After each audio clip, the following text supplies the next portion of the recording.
Africans in Guangzhou are on edge after many are left homeless amid rising xenophobia as China fights a second wave of the Rona. All right, so the African community in Guangzhou is on edge after widespread accounts were shared on social media of people being left homeless this week as China's warnings against imported Rona virus cases stoke anti-foreigner sentiment. All right. So in the southern Chinese city, Africans have been evicted from their homes by landlords and turned away from hotels, despite many claiming that to have no recent travel history or known contact with COVID-19 patients.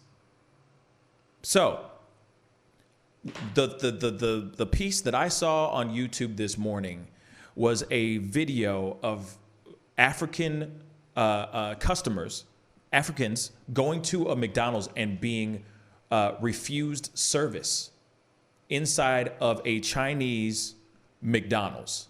All right. I mean, this is some real stuff, y'all. Of course, I got Tom to look at some of this, so to do more of a deep dive. So please, Tom, please speak on this, because this is the most ridiculous thing I've ever heard, ever. Yeah. So please. It's some crazy stuff. I guess there had been some outbreaks in, there had been some cases. The Chinese are worried about a second wave of coronavirus coming through, and, because they say they've kind of gotten it under control now. Now, what you believe from the Chinese government is up to you. But they're worried about a second wave of outbreak, and the scapegoat they're making from this is foreigners, more specifically African foreigners living in China. So there have been Africans in China that have been quarantined for 14 days in their homes, despite having no symptom contact with any patients. Even after they're cleared of having coronavirus, they're given a certificate that says, I'm clear of coronavirus, no need to worry about me. They're presenting these at hotels to try and find places to stay. Hotels are still rejecting them out of hand just because they're foreigners. They're being evicted from their homes. So it's just an ugly situation there where they're really being made the scapegoat of the coronavirus. I read a couple of quotes here that I saw that said, they're chasing us away. We are just walking on the road.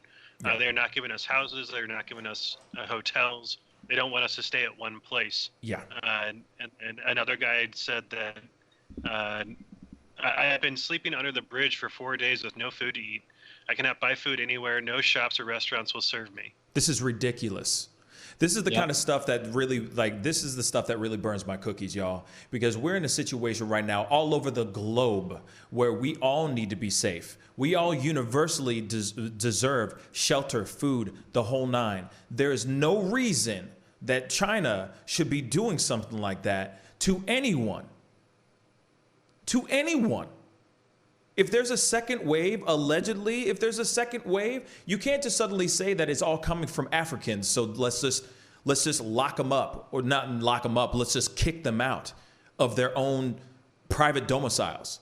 If they paid for their time to stay there, they should have the right to stay there. No, this is what's so crazy. This is my question to you guys. All right. Is this something that is is this a government, is this a mandate that they just put out? Or is this just the general public trying to push out Africans out of China? Well, that's something to look up. Say that again. The government certainly isn't protecting them from it. I mean, these are, they're sleeping out on the street. Okay. There's no evidence of the government asking landlords and hotels to turn away or reject foreigners, but these appear to be decisions made by private individuals and business owners. This is private individuals. Okay. Yeah, this is individuals. They say, there is no evidence that this is, encouraged by the government. But again, it's China, so take everything with a grain of salt. Right. Okay, so I do have to pull this up because this is some ridiculous stuff, and Like I said, this is completely unedited, so bear with me with this whole thing. This is a video that I found on YouTube, and we have got to see it for ourselves with our own two eyes. Here is the video.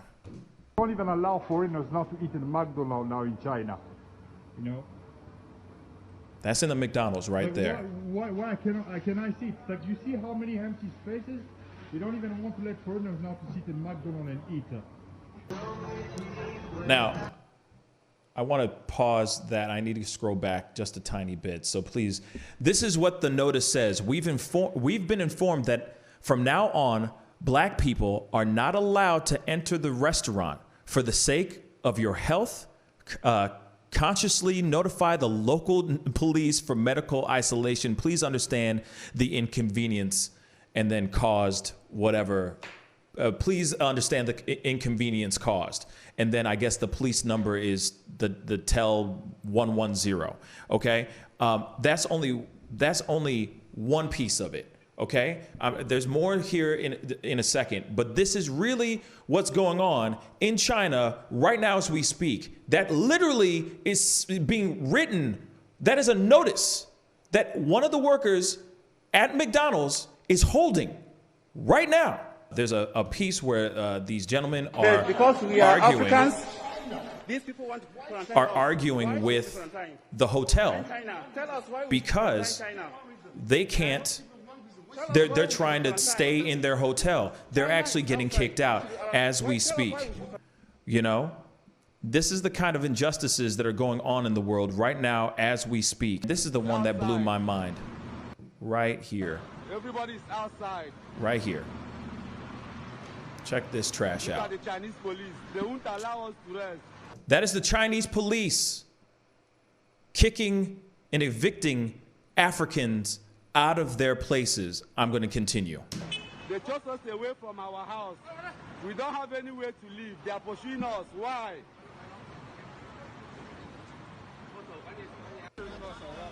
We are too many. We are too many. We are too many. We are too many. They keep pursuing us.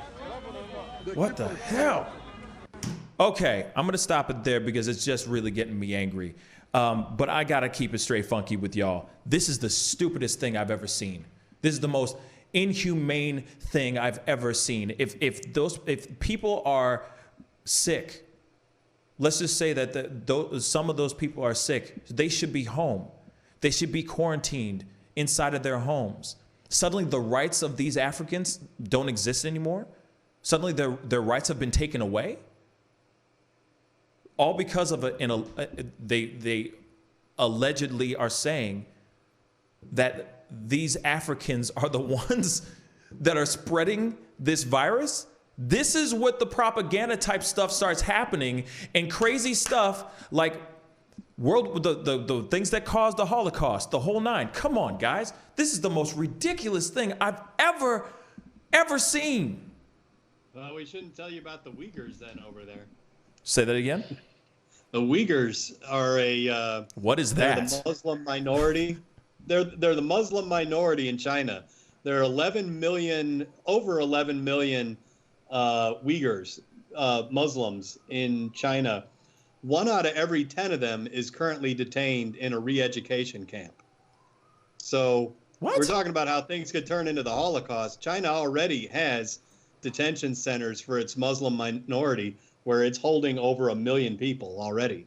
So China is already well down the path of totalitarian, racist, they're there.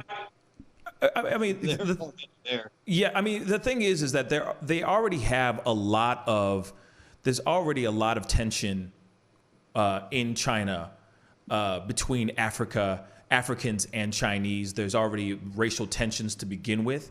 But the thing is this doesn't make the situation any better. That still doesn't justify their reasons for doing what they're doing. They have no right. They should not have any right to do what they're doing right now. Just because if there's a second wave, that has nothing to do with Africans coming in.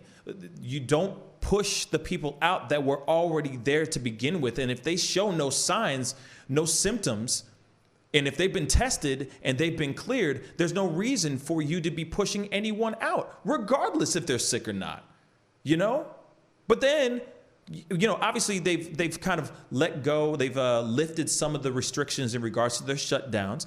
Now, even Stacy just said, which is very true, on YouTube, she commented, they reopened those nasty wet markets. That is very true. Those markets are back up and opened again, which is apparently ground zero of where the virus started to begin with bad iguana and all that stuff. You know what I'm saying? Like, it makes no sense to be so.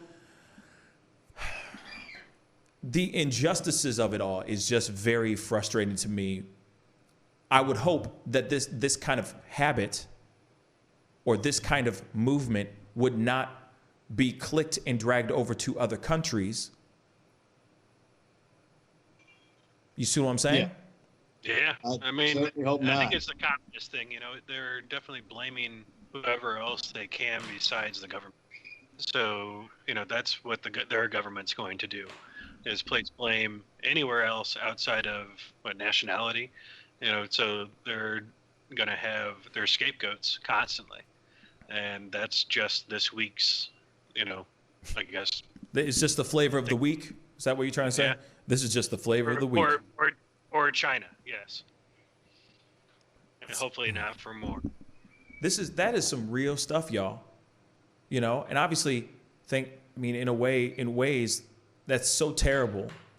And I hope to God this is something that is just a fad that gets quickly remedied. I hope this does not escalate into something worse. And I hope this does not turn into a fad or turn into a thing where every other country starts to follow in suit. Because I know everybody out here, all these countries are trying to find some reason to, you know, something to aim their frustration and anger at. And we have a history of doing that, everyone. But this is not the time to start bringing social injustices like that on to the playing field. It's ridiculous. It's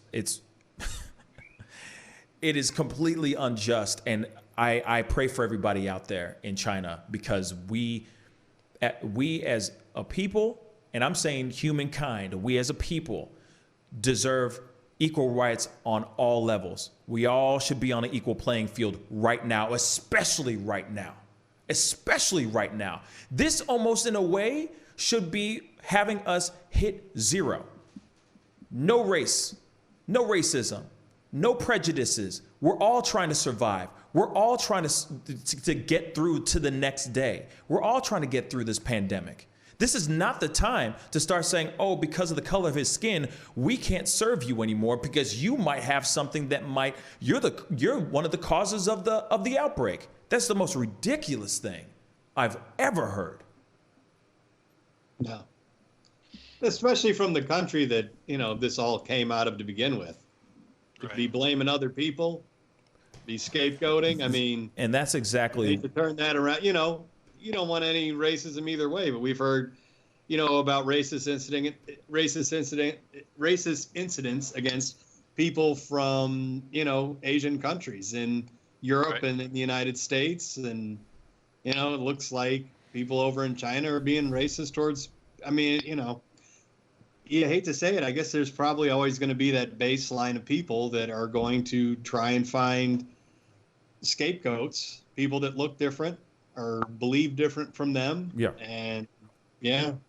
Well, it's frustrating because even Debbie just said here, this is bringing the best in most and the worst in others. And it seems like it's a little bit of the opposite right now, Debbie. It seems like it's bringing the worst in most and the best in others. And China, of all places, should not be playing any type of scapegoat at all. They need to start setting an example. They need to lead by example. They need to lead by love, not by hate. Especially, that's not really their MO. yeah, no, you're true. But you know, we're in a world right now where we all are equal. We're all trying to get through this. This virus is completely colorblind and doesn't give a damn how much money you have in your pocket or what your ethnicity is. We need to be above all this, and China needs to be above this too. Pascal, you are now rocking with that dude Pascal. We be going wild.